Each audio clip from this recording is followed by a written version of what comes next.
The feather of the hidden court, when the rivers ran thin and the rice bowed its head, the people of Yan knelt to count omens. Lanterns guttered in the lanes. Even the market dogs moved as though afraid to wake the sky. Whispers said the world had tipped, that rulers had forgotten the balance between giving and taking. They spoke of the Fenghuang, the eastern phoenix, not a crown for kings, but a mirror for those who would rule. It came only when the land itself needed reminding. Liang, a wandering scholar with ink-stained sleeves and a hunger for truth, arrived chasing an old rumor. The Fenghuang had once nested by a willow near Yan's old well. The villagers laughed at his faith, but the old woman by the water watched him with calm eyes. "We kept her here once," she said, when Liang crouched to study the willow's roots. "She returns when rulers forget."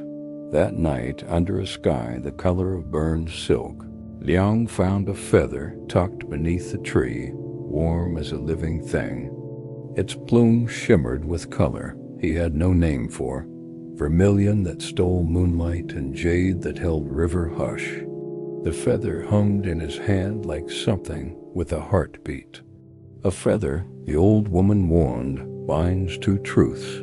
The bearer may call for justice and be remembered, or call for vengeance and be forgotten. Before he could decide, the Fenghuang herself came down, a living poem of flame and lacquer. She did not speak.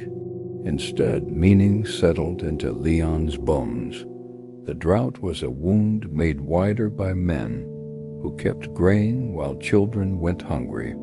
She let the feather fall into his palm, not as a gift but as a charge. At dawn, Liang climbed the palace ridge. Courtiers chuckled at the scholar who bowed with a willow feather. On the throne, the emperor lounged like a god who had misplaced humility.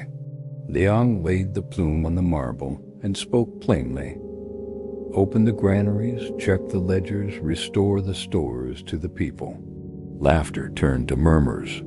Men of silk showed teeth. Yet the feather pulsed in Lang's hand, and an omen from the phoenix pressed like a weight upon the court. The emperor, fearing both revolt and omen, ordered the ledgers unsealed. Torchlight revealed sacks mislabeled, names erased, and stores hoarded under others' seals.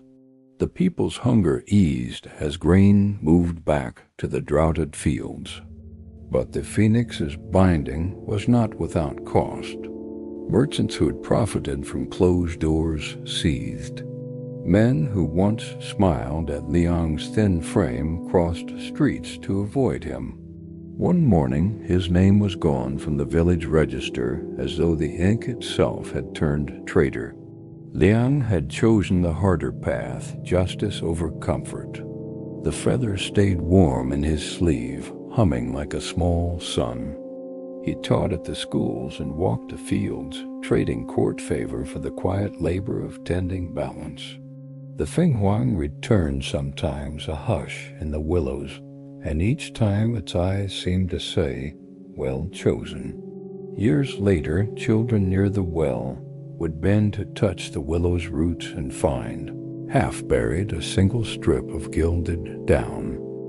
They called it the scholar's feather and told how a thin man gave up his place in ledgers to fill mouths. The elders taught a new lesson. True power tends the many, not the few. So when the wind threads through Yan's willows and the night smells faintly of ash and sandalwood, listen. You might hear a feather sing.